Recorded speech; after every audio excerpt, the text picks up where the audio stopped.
Hello there, and welcome back to another episode of The Thing. It's People Pleaser. That's right.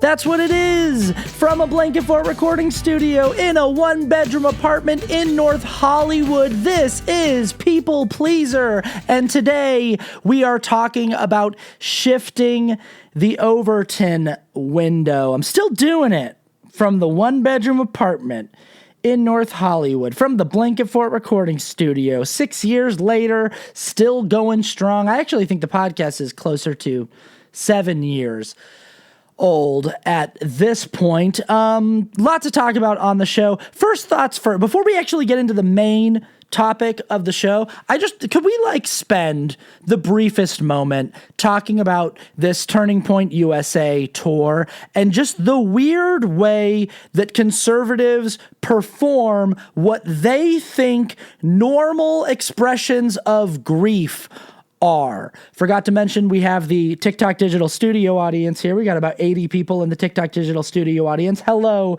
everybody. While we're talking to the TikTok Digital Studio audience, we might as well talk to the YouTube audience as well, and just let you know that patreon.com/Austin Archer is only $1 a month. It's super, super cheap. You get $10 for an entire year. Great deal, and you get all the content that I make, often with bonus content. Everything is posted early. The podcast is longer. It's an extended cut of the podcast. You get all the stuff for $1. So go over and check that out. It's linked in all of my bios and in the description of this video. Okay, this Turning Point USA tour that Erica Kirk is currently on, and just the strange behavior of the Charlie Kirk faithful. I already made an episode of the podcast about this, an episode called, How Conservatives Cosplay Normal Human Emotions. I made that episode 2 weeks after Charlie Kirk died, and how they were all pretending to have a normal human reaction, but it's just so weird because we know what they're normally like. But I think it's only gotten weirder. You don't even know how to pretend to grieve normally. First of all, there was the Donald Trump thing where they asked him 2 days after Charlie died. They just threw a softball question to him on the White House lawn. They were like, "Sir, how are you holding up after your friend died?" And he was like, "I'm doing great. Did you see that they broke ground on my ballroom?" My condolences on the loss of your friend Charlie Kirk. May I ask, sir, personally, how are you holding up over the last day and a half, sir? I think very good. And by the way, right there, you see all the trucks. They've just started construction of the new ballroom for the White House, which is something they've been trying to get, as you know, for about 150 years. All he had to do is just be like, it's been tough. There's a lot of people in my administration right now who are really heartbroken, and our thoughts and our hearts and our prayers are with the Kirk family right now. And it's, I believe that we're going to come through this stronger on the other side. It's just the easiest possible thing you can do. And he just was like, "I'm fine. I'm actually doing great. I'm building a giant ballroom. I tore down half the White House for it." Then there's Erica Kirk, right?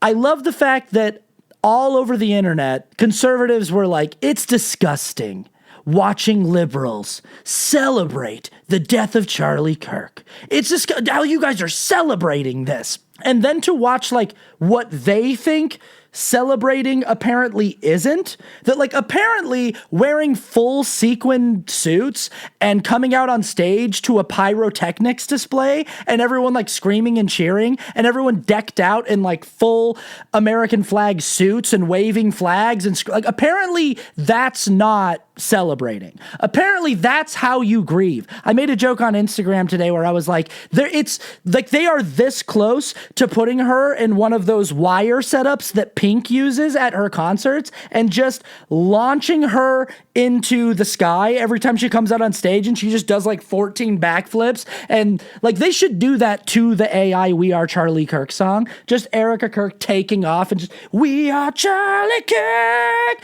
we carry the flame," and everyone just, "Wow!" And she's just holding 2 Roman candles in each hand, just firing them off, just being like, "I love you, baby. We miss you, Charlie." Did you see how they had the photo booth, you guys? Did you see how they set up the booth where he got shot and they had people taking photos in it? at one of these things, just thumbs up with a MAGA hat in the booth that he died in. What the fuck are you guys doing?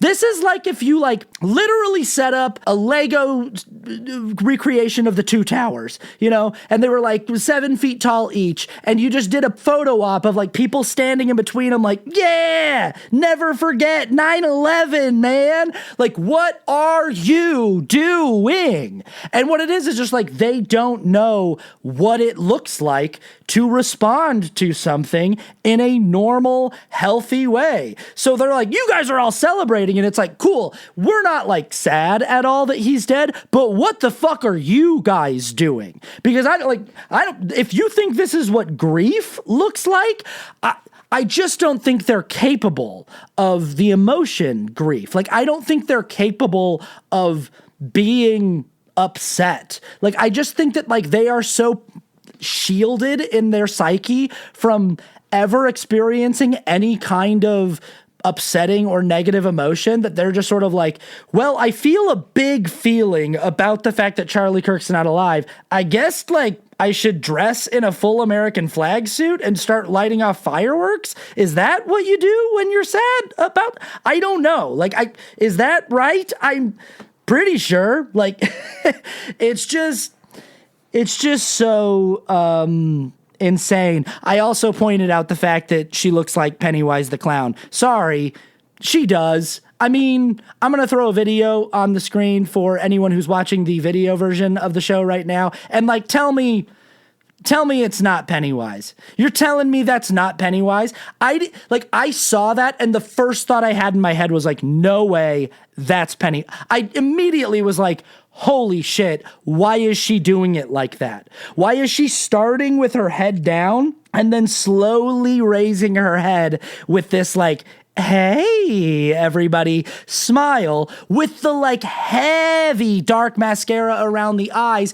if she doesn't want me to think that she's one of the iterations of Pennywise just shape-shifting into something else? Why is she doing that then? Okay, that's my little preamble roll.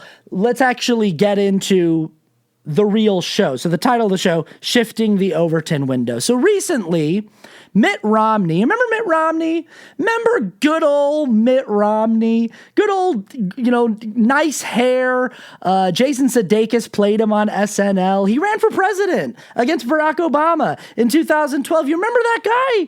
Mitt Romney wrote an op-ed in the New York Times where he was basically saying, I think we should tax rich people more. Rich people like me. I think that rich people in our country, he said, not only are they taking advantage of loopholes in the tax code, he described them as caverns in the tax code, massive craters in the tax code that are allowing people to get away with insane amounts of wealth hoarding.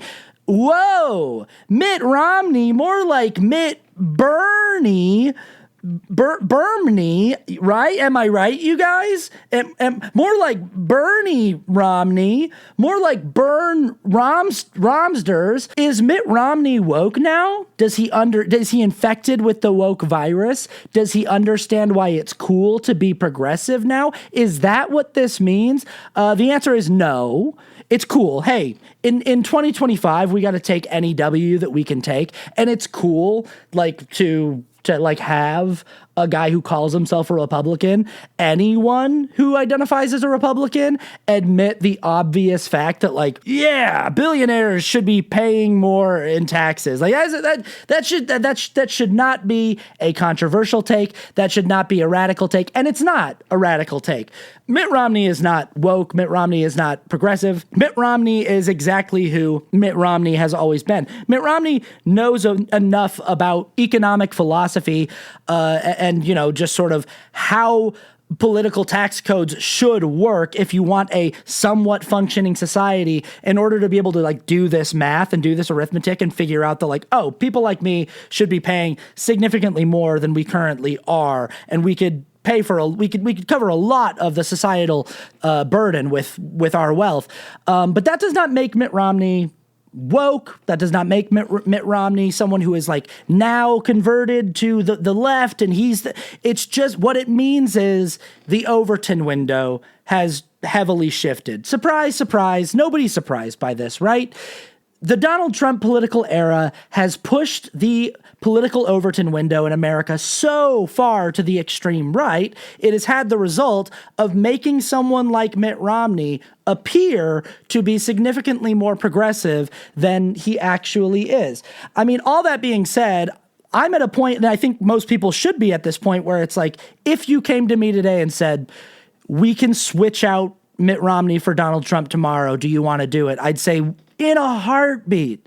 Absolutely. 100%. I would so much rather have that Republican be president than the current Republican that is president. And it has to do with resetting where the Overton window is, because what the Overton window is, basically, in a nutshell, this is another word for it, it's the viability window. Like, it is the acceptability window. It's the window in which the majority of voters, the majority of citizens who engage with the political process, what the majority of them see as acceptable behavior, viable behavior, and it's also the window for the political parties. It's where they know the line is, okay? So, like, what is a viable political position to have? And it has to be inside of that window if your position is going to have a shot at being electable. Leftists are not incorrect when they say that Democrats are not, like, modern Democrats are not truly left. Most of them are centrists or even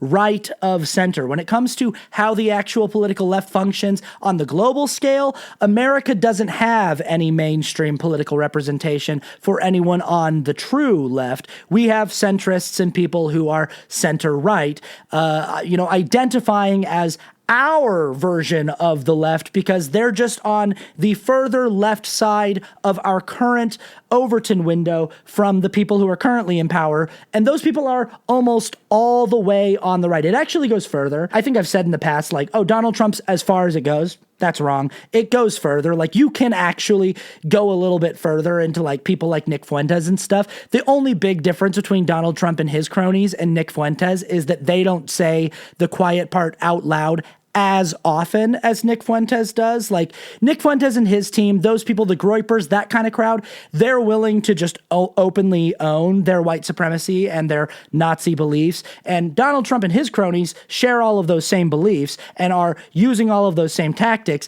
They just don't always accidentally say the quiet part out loud. They try their best to speak in coded language and dog whistles. I mean, they do let the mask slip from time to time, actually quite often. But yeah, it's really, really, really, really far on the spectrum. It's so far, like, you wouldn't, at the time when Mitt Romney was running for president, that kind of a position would not have been viable in a primary for the Republicans. There were people who were more extreme, like Rick Santorum, and people who were pushing for more extreme ideas. Then Donald Trump comes along and he basically just, it's like in football when linemen do those drills where they have to, like, push the sled, where they have to hit the sled and just drive it and just push it back across the field. That's what Donald Trump did with the Overton window. Usually the Overton window, it shifts kind of like this on, like, a 4-year basis. It's just sort of like a little tug of war, like, back and forth. Donald Trump took it and just went boom and just bulldozed it all the way down to the point where, like, there still were some more moderate people in his first administration, in Trump 1.0. But by the time we got to Trump 2.0 with Project 2025 and all the loyalists, and they were like, we've got everybody now. We're going to have loyalists as the head of the FBI, loyalists as the head. I always forget this one. The guy that is in charge of FCC, I always forget, but loyalists in charge of our, like, the health organization. So people are like, oh, the CDC now says that there's no substantial evidence the vaccines don't cause autism. And it's like, that's because the guy who gives the CDC their marching orders is a loyalist to the Donald Trump administration and an insane person, an ex-heroin addict with brain worms. That's why that is. That's why that's happening. But anyway, we all know the Overton window has been pushed all the way down. So the question is, how do we get it to go back? By the way, as far as Mitt Romney is concerned, like, again, way to go, Mitt Romney, writing this op-ed in 2025. Good job. I bet if we were to actually probe Mitt Romney and say, like, what do you mean? Because he talked about how he supports taxing billionaires on unrealized gains, that anyone who's worth over $100 million, he basically talked about the exact same tax code that Kamala Harris was proposing, where anyone who's worth over at least $100 million should have their capital gains taxed. But I bet if we asked him, like, how much, he'd probably be in the vicinity of like 5 to 10%, maybe not even that much. He would still have a conservative number, is my point. And my personal belief is that it should be far more aggressive than that. I actually believe that we could have universal health care and, food and housing and all of our basic needs met, infrastructure, all of those things, if like 500 people were just taxed between 60 and 90% on their unrealized gains and on their income. And all of those people, by the way, the people that I'm thinking of could afford to be taxed that much, and they would still be the wealthiest motherfuckers in the world by a long, long, long shot. And so I would personally support something much, much, much more aggressive. Mitt Romney at least has the common sense to realize, like, we should take a little bit of the money that's just sitting there and the capital gains that they're going to pass to their kids, and it's just going to become untaxed generational wealth. We should at least take a little bit of that, right? And I'm like, no, we should take a fuck ton of it. We should take as much of it as we can get our hands on. But, we're still in theory agreeing that at least some of it should be taxed, whereas the current far right is like, none of it should be taxed. Okay, the question, how do we shift the window over? There are two major ways that you can do this, and there are two conflicting ideas on the left about how to accomplish this when it comes to long-term political strategy. The one way that you could do it is you could say, we refuse to vote for the current Democrat Party unless they meet our demands and move further left. They have to meet us where we are. They can't keep moving to the center and to the center right. They can't keep inching right to try to court moderates and maybe never Trumper moderate Republicans. As long as they're doing that, we need to tell them, we're not going to let you win if you do that. You need to move to the left and meet us further left. That's the first way you could do it.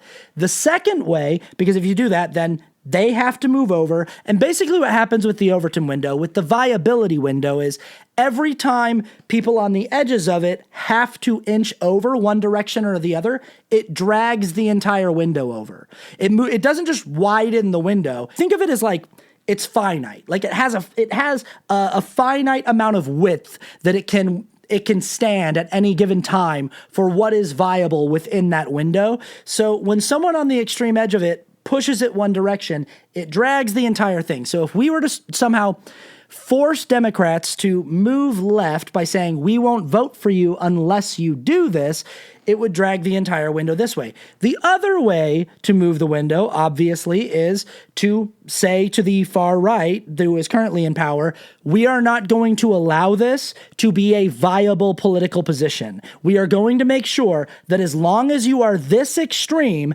you will lose every single election you participate in. And they'll have no choice but to go, fine, we'll tone it down a little bit, and we'll start acting like Mitt Romney used to act in 2012. We'll come back to being a little bit more level-headed, a little bit more sane, and a little bit less of full-blown Nazis about all of our policies.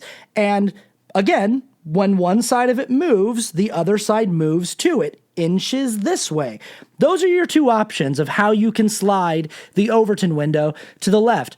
A lot of terminally online leftists, these are the people who refused to vote for Kamala Harris in 2024, people who were Jill Stein supporters or who believed that a protest vote where they abstained from voting was the best strategy in order to move the Overton window left and, accomplish their long-term political goals. A lot of those people would obviously support option one. They would say, we need to refuse to vote for Democrats until they move further left. They need to be serving the political interests of their progressive voting bloc. Most of their voters are progressives who want more progressive policies out of them. So if they want our votes, they need to move over and meet us. That's what those people would say. My strategy would be, got to win elections. You got to win elections. And what that means is you got to vote for Democrats so that the people on the right, this position is no longer viable. You can't win by being Donald Trump. You can't win as Stephen Miller. You can't win as JD Vance. You can't win as these monsters over here. If you want to be competitive and viable, you're going to have to move to the left, and the whole window moves to the left. The reason why my option is right, is correct, is just math. That's all there is to it. We've already been through this. This is a conversation we've already had multiple times on this channel. I don't know how many more times I'm going to have to point this out. In theory, both of those options should be on the table. The problem is the data is in, we have the numbers, and we had this before the 2024 election. We already knew this, that it was okay, cool. The people who want to say, let's not vote for Kamala Harris, let's refuse to vote for Kamala Harris, let's vote for Jill Stein, or let's abstain. You don't have the numbers, unfortunately. Wish you did. I wish you did. Wish you had anywhere even close to the numbers you would need in order for that to be a workable solution, but you don't have the numbers. You didn't even get 1 million votes. You were all hoping to get 2% or something of the voting block so that you could get her on the ballot the next time around. You didn't get 1%. Kamala Harris got 75 million votes and Jill Stein got 700,000. You weren't even in the realm of having your strategy be even remotely realistic. It frustrates me to no end when these people go, your strategy lost too. We both lost. Your strategy lost just as much as mine did. No, it didn't. Mine was 98% of the way to working. Yours was 0. It was 0.1% of the way to working. The math just doesn't math. It doesn't math in your favor. Unfortunately, I actually agree as a leftist that it would be cool if we could say, we're not going to vote for any Democrat candidates unless they move left and meet us where we are. The problem is our voting coalition doesn't seem to support that strategy. The majority of our voting coalition seems to support the strategy of let's just try to win with the Democrats we have now so that we can starve out the viability of what the extreme right is trying to do and force the window to move that way. And it just makes more sense from a pure numbers standpoint to go with the odds, to play the percentages. And it's not a close percentage. It would be one thing if Jill Stein got 20 million votes and Kamala Harris got 55 million votes. In that scenario, Kamala Harris still absolutely trounces Jill Stein, but at least Jill Stein makes some noise as an option. It really shows up in a way where it's okay, we might be talking about something here. These are real numbers that maybe potentially with enough massaging could be competitive down the line. We're not even talking about that though. We're not talking about an idea that even has the possibility of being competitive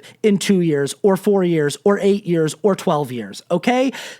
You have a much better chance winning the election if you just refuse to vote for the Republican on the ticket, not refuse to vote for the Democrat. Make sure the Republican loses. Make sure the far right political position is not viable. Starve out the viability of that position so that it has no choice but to move left if it wants to be competitive in elections, and then the whole window moves left. And we're just so much closer to that being a realistic option than we are the other option.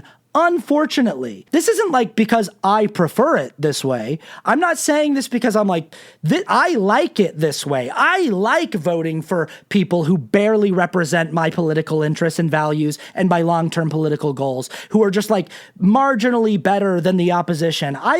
It's not that I like it that way. It's just that it is what is. I've talked about this multiple times on the show as well. The reason why it's really hard to get the voting coalition on the left to accept option one is because the voting coalition on the left is massively, mind-bogglingly diverse.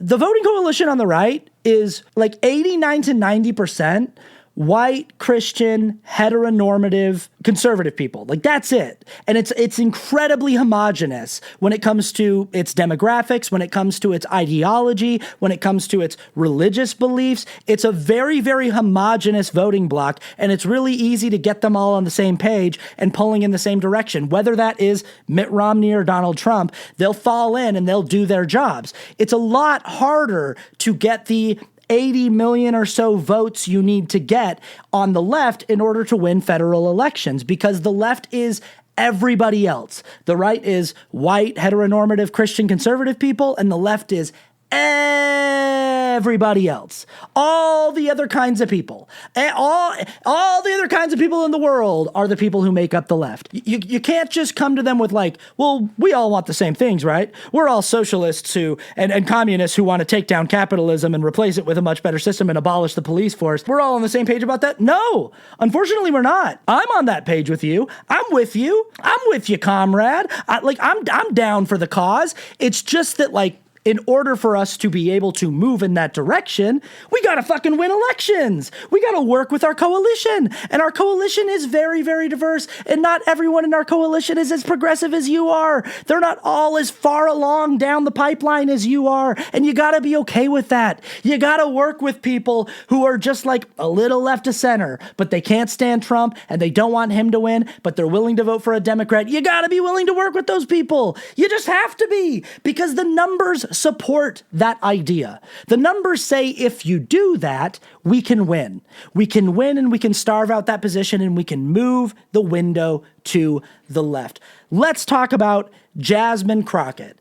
Right now, a lot of these people I'm talking about, the Jill Stein people, the protest voters, are trying to sabotage and torpedo Jasmine Crockett's candidacy. Jasmine Crockett is currently running for a Senate seat in Texas that is currently held by the incumbent Republican Senator John Cornyn. And a lot of these same people are going, she's not progressive enough. No, sorry. And they're saying things like, there's a lot of talk about litmus tests. Like, hey, if your litmus test isn't genocide, if your litmus test isn't Palestine, if she's not hard enough, if she's not being clear enough on Palestine and being clear that, like, if elected, she's going to go hard on Israel, that she's going to hammer Netanyahu and make sure that we get the solutions that we want in Gaza, then she's out. She's out. She's not progressive enough. Like, hey, I agree with you. That's the goal, right? That's what we all want. That's what our shared political values are. The problem is, in order for her to be able to do any of that shit, in order for her to be able to put pressure on anybody, in order for you to be able to pressure her to enact policies that you want to see, she has to win first. It doesn't matter what she says she's gonna do when she wins. If she loses, she can tell you anything, just like Jill Stein. She can say, oh, if I'm elected, don't worry. I'll take care of it. I'll make sure that what's happening in Gaza ends the day after I'm elected. Don't worry. She can make that promise till she's blue in the face. It doesn't matter if she doesn't win. The reason why Jill Stein was able to give you that promise, was able to promise you that, is because Jill Stein knew she didn't ever have to worry about making good on the promise. She fucking admitted that. Her campaign literally was like, we know we're not going to win. Our only goal is to make sure Kamala Harris loses. And again, I've talked about this ad nauseum on the channel. The only other way of phrasing that is that Jill Stein's campaign knew they were going to lose, and their only goal was to secure a victory for Donald Trump. That's just what those words mean. When Jill Stein has people with signs at her rallies saying that, like, we need to defeat Harris, we need to make sure Harris doesn't win. The only other way to say that in a two-way race is we need to secure a victory for Donald Trump. That's just what that means. And Jill Stein can tell you that she's going to fulfill your wish list all day long. She knows she doesn't actually have to. She knows that there's not a chance in hell that her feet are ever going to be held to the fire to make good on those campaign promises, because she's not going to win. First things first, You've got to win. So if you want to push Jasmine Crockett to be more progressive, she got to win first. She's got to take the seat from John Cornyn, because you know who else isn't going to do what you want them to do about Palestine? John fucking Cornyn.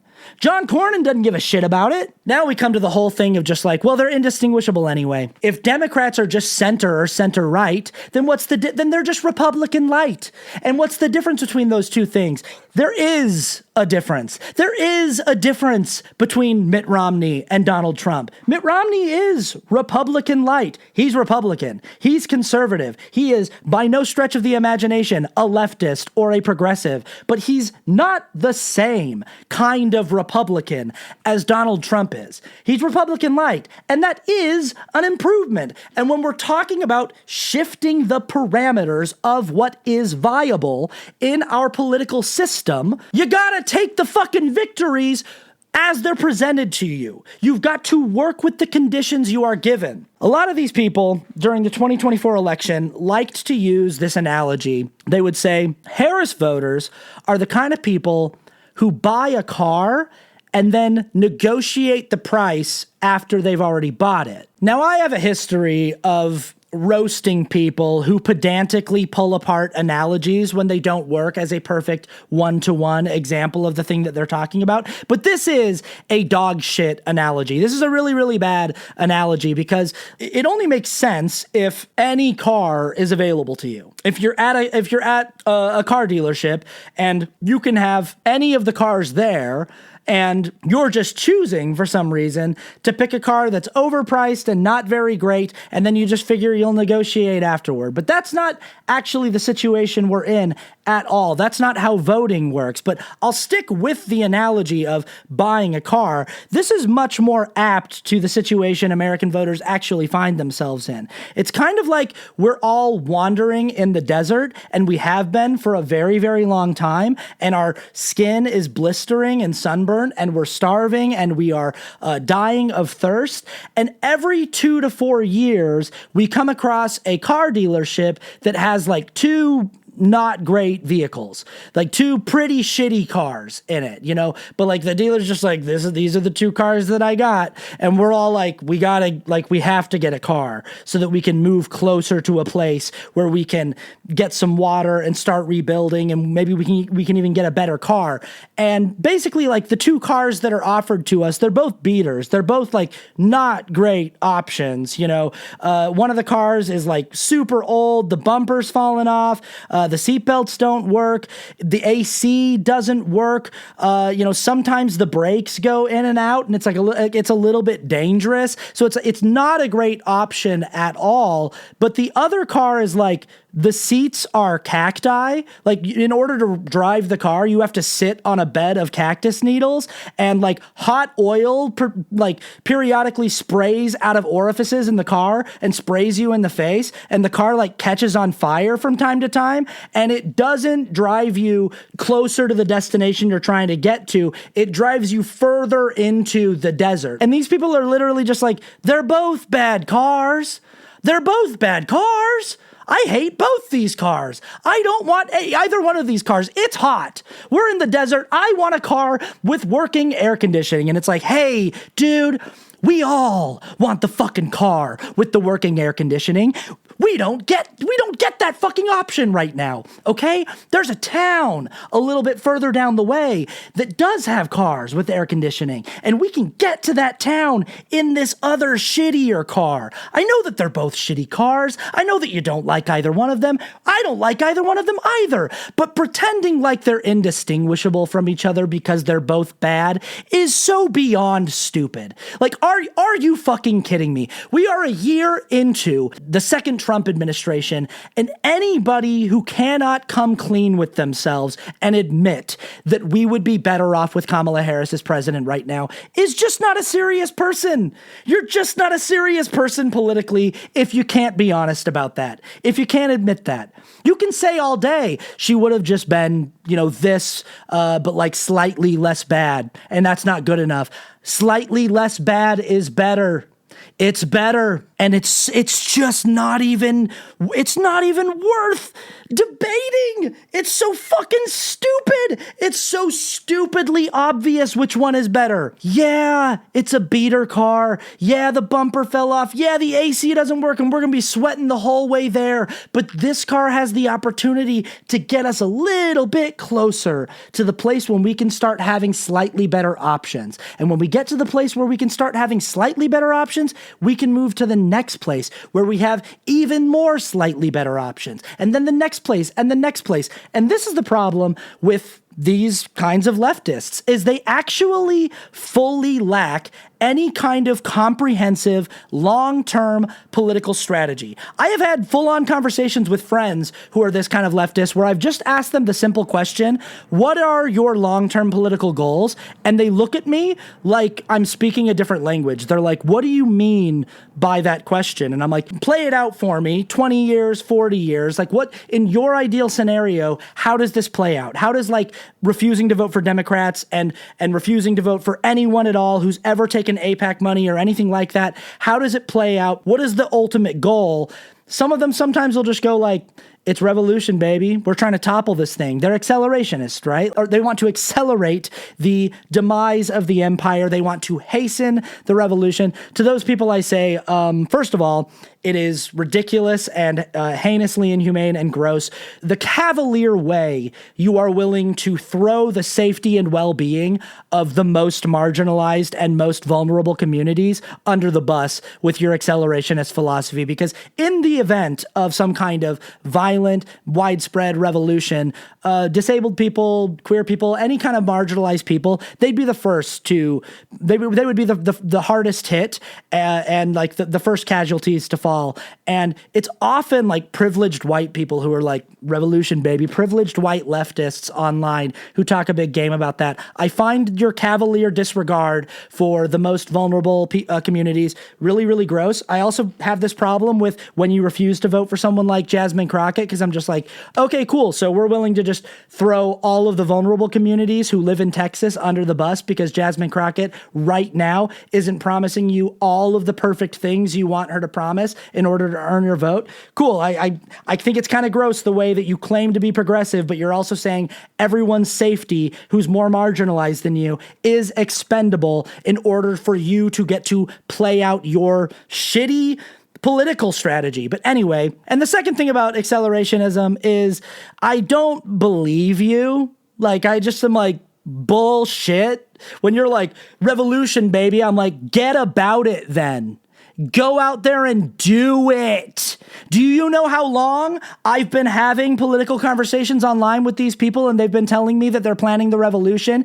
Get out there, Che. Get out there, Guevara.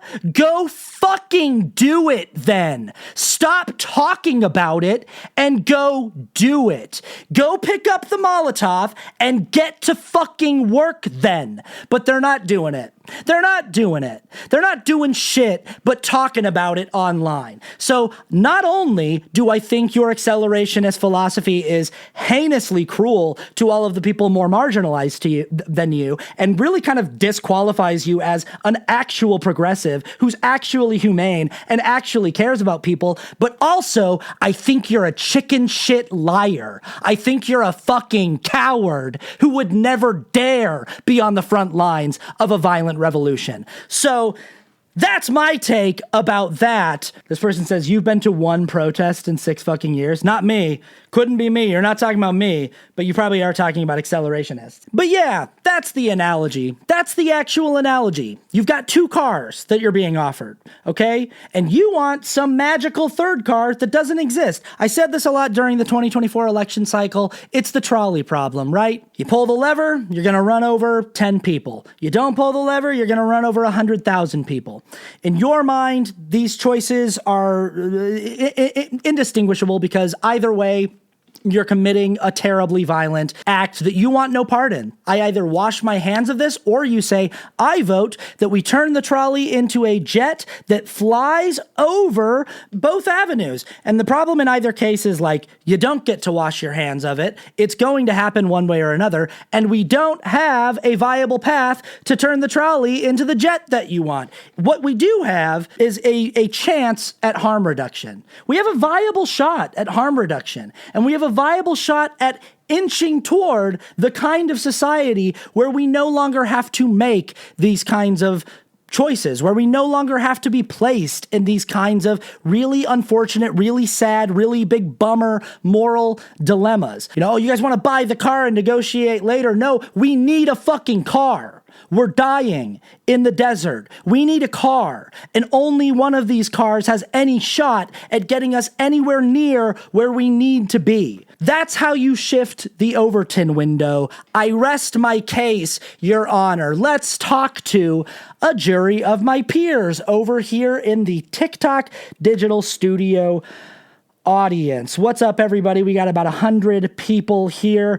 Just a reminder to the people watching on YouTube, there is an extended version of this podcast on my Patreon, patreon.com/Austin Archer, where I keep in all of the content that I edit out for the public release. I always release this podcast early there. I release all of my content early there. I do Patreon exclusive content every single week that only the people on Patreon see. So if you like my content and you don't like that the algorithm hides it from you, patreon.com/Austin Archer. It's $1. It's $10 for an entire year. Go over there and do it if you want to support this work.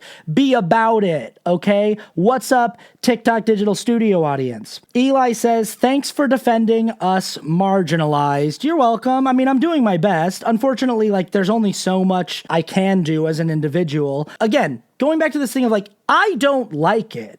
I don't like that the system is the way that it is. I don't like capitalism. I don't like that fascist Nazis are in the White House right now doing fascist Nazi stuff, and that my choice is between fascist Nazis doing Nazi things or like fascist light people who are like, they're significantly less Nazi-ish. Like, they're way less of Nazis than the people that we have right now, who are actually like open to being pressured on doing things more progressively. I don't like that. I don't enjoy that, but it is the situation. It's the reality of the situation that I'm trying to engage with. Eli also says, I'm a trans man in Texas, lost my 13 years on active duty career this year. That's the other thing, is like, the people who don't understand what's at stake with this Jasmine Crockett race, that Jasmine Crockett is a real viable electable candidate, and she could be elected to a Senate seat in Texas.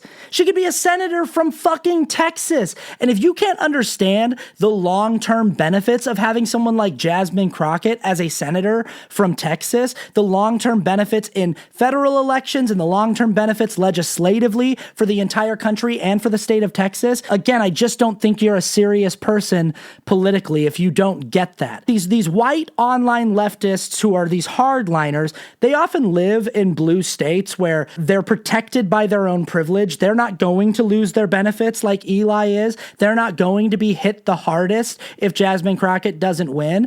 And they don't stand to like reap the benefits of a Jasmine Crockett victory. The other thing is, like, it's Jasmine fucking Crockett, you guys. You're acting like she's Kristen Sinema. Of the establishment Democrats, she's one of, like, you can't do much better right now than Jasmine Crockett, AOC, and like maybe Pete Buttigieg. Like that. And again, I'm a leftist. I'm not saying that those are like the best people in politics and that's the best. I'm saying of the viable people, the people who fit inside of the window of viability, the people who are electable, you can't really do much better than that. So we might as well be electing the best of the viable candidates so that we can keep hoping to push things further left. Somebody on my Patreon the other day said, online leftists are the most annoying people in the world, especially to other leftists. I identify as a leftist. I have all of the same political values and political goals as leftists. I hate fascism and capitalism just as much as any leftist does.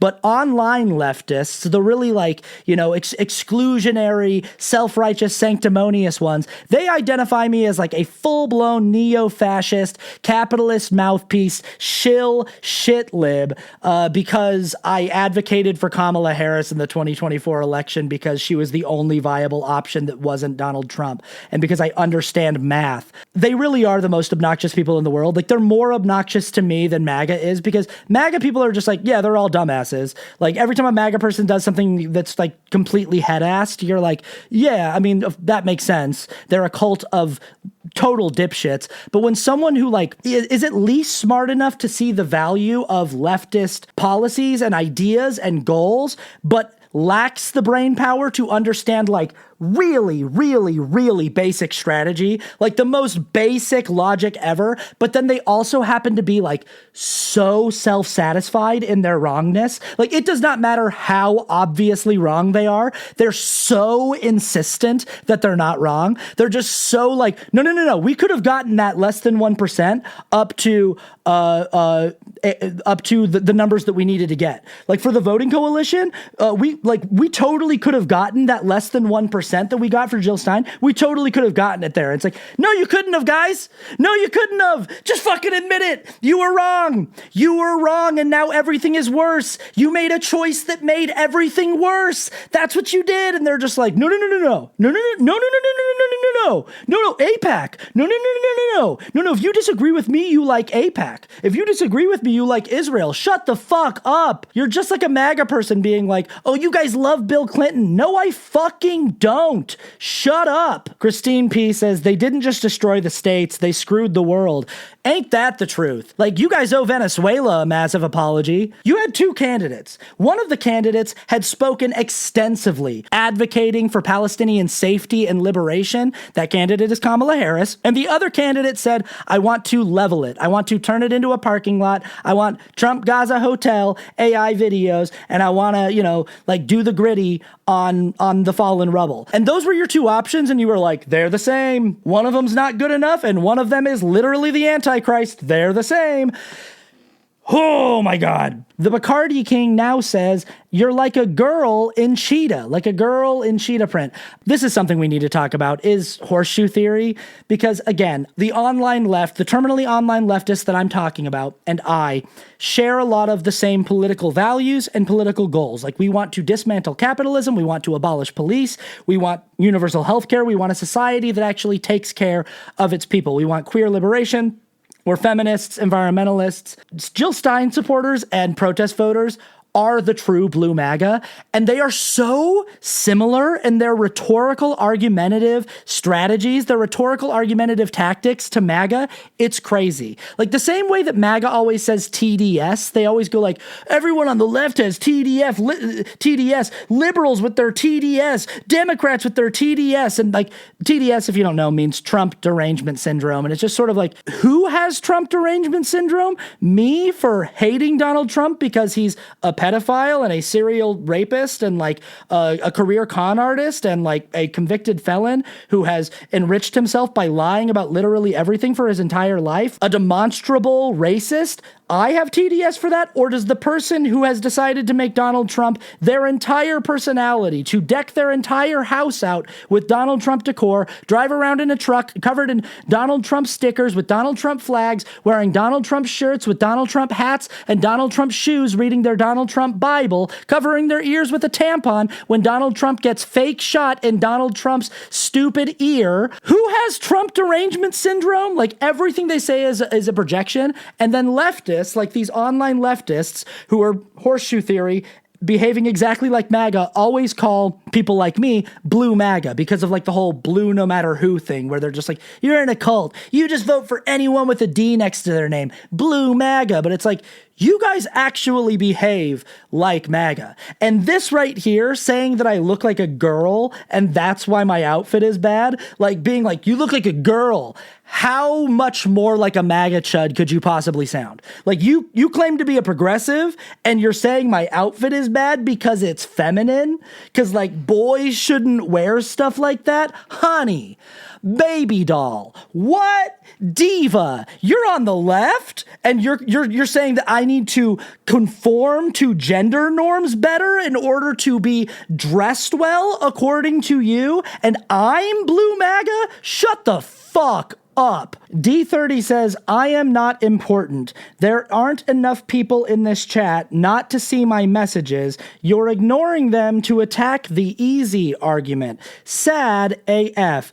Again, like, so MAGA. Like, it's just like, it sounds exactly like something a MAGA chud would write. It's crazy how much these people, everything about their personality is indistinguishable from MAGA trolls, except that, like, apparently they have progressive ideas when it comes to like long-term policy and the way that they would like to see society shaped. It's really hard to believe though, because everything about their attitude is so, it just like, it just feels, it reeks of that MAGA chud thing of being like, oh, you can't take down my argument. My argument is too good. Of course you're ignoring my argument to go after the easy ones. Sad. How much more like MAGA could you possibly sound? The Bacardi King says, I didn't say gender anything. Yeah, you did. And also, oh my God, this is great. Bacardi King just said you're wrong and misspelled your. Again, so MAGA, so MAGA, so MAGA. Oh, Jesus Christ. Okay, let's try to find the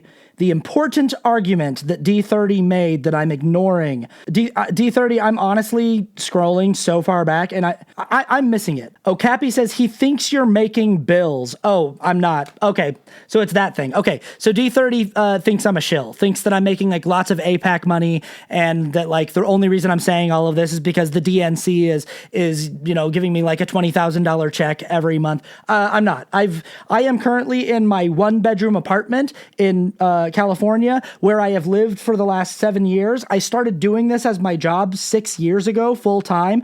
I have not upgraded my living space because I do not make enough money to do so. I barely make enough money to survive with having this as my full-time job. And like, I do it by doing sponsorships with like sex toy companies. I do make some money from my Patreon account. It's $1 a month, patreon.com/AustinArcher. And I've never been paid by APAC. If you knew anything about my content, you would know that like I have made so many videos about how Israel sucks and the IDF sucks. Every time someone like you, like a far left chud who's indistinguishable from a MAGA chud, accuses me of being like a genocidal shill and shilling for Israel, I always send them this list of every video I've ever made where I am unequivocally pro-Palestine and where I like unequivocally state my unequivocal position that what is happening in Palestine is an absolute humanitarian nightmare and a genocide, and that I am fully in support of the Palestinian people and the cause of Palestinian safety and liberation. And I will put it in the description of this video right now for anyone watching if you're curious. So you can go through that list and you can watch all like 70 or 80 hours or whatever it is at this point to confirm what my stance is. Find me one video where I ever say anything even remotely pro-Netanyahu, pro-Israel, where I ever even remotely run cover for the war crimes of the Israeli army. You won't be able to do it because it doesn't exist, you little dipshit.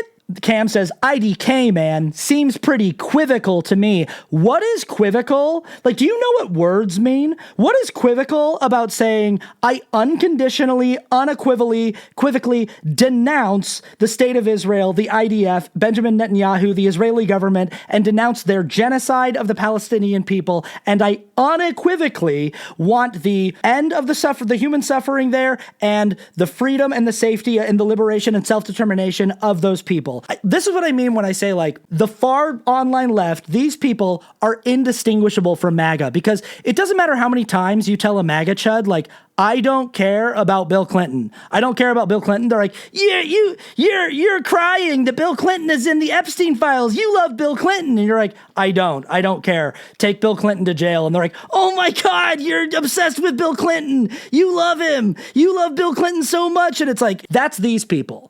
Doesn't matter what I say. Doesn't matter how many times I say it. Doesn't matter that there is not a single record ever of me saying anything, even remotely in support of Israel. They're like, whoa, APAC shill. He loves Israel. It's fucking insane how rhetorically similar they are to MAGA.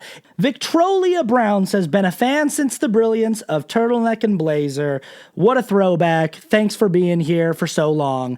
That's so fun. And thank you for your long-term continued support. Determined Optimist says, accelerationist lefties never have a real plan to power CPAP, med refrigeration, and to heat baby formula. They don't have a real plan for a lot of things. You're not wrong. So first of all, that sucks. And then second of all, it's just like, you don't actually know how any of this would work feasibly. You've never actually spent any meaningful time thinking about what the reality of living through some kind of prolonged armed revolution would actually look like, and you're not going to do it anyway. So just fucking knock it off. Knock off the cosplaying and just help us out. You're not even going to do your thing. So just help us out. You know what? I think we're going to call it there. Thank you so much for a very lively discussion in the TikTok Digital Studio audience. If you want to see that full unedited discussion, you know where to go. It's linked in the description. It's patreon.com/Austin Archer. That's where all the cool people are at.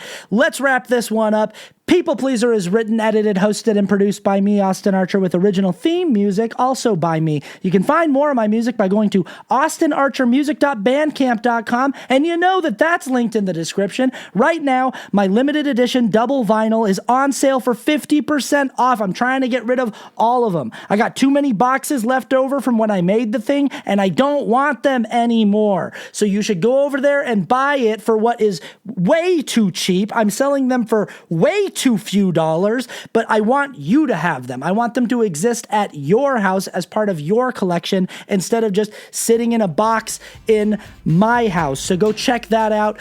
Shout out to the Patreon patrons. We love you so much. Shout out to the TikTok Digital Studio audience. Thank you so much for your contribution to the show.